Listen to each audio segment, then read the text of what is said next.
If you've used the mastering assistant here in Logic Pro for iPad, gone to export your song and thought to yourself, that doesn't sound right, you're not alone. There is a setting you need to change to make sure it uses all those mastering plugins in your final exported file. Let's dive in and show you that now.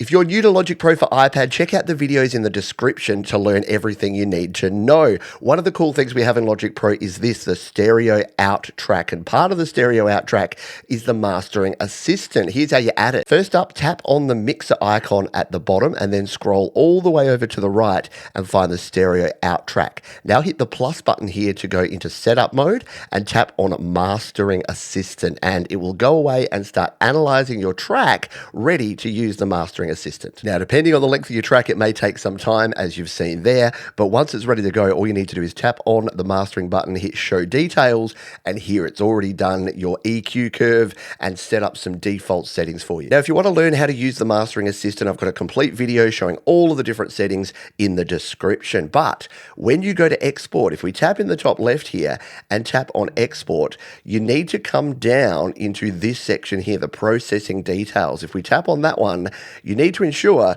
that this is actually on. Now, it should be on, but in the past, I've come into this and I've done all my mastering and I've exported my song, and then it hasn't seemed loud enough. And I come in here and I tweak it and I turn it up and it still doesn't seem loud enough. And then when I came in here, I realized that include mastering assistant wasn't enabled. So once you enable that, then when you hit the export button, it will actually include all of these mastering plugins in the final mastered file. And yes, if like me, you think that if you add the mastering assistant, it should turn that on by default, it really should. But we know that things don't always work exactly the way as you'd like to when it comes to Logic Pro for iPad. And yes, there's a heap more options in here when it comes to actually exporting your project. So if you want to find out how to export its stems and how to use different compression and different options in your exports, there's more videos down in the description. In fact, we've got more than 50 videos all about how to create, record, and release your best music with Logic Pro for iPad. But I hope this little tip helps you and you don't fall into this trap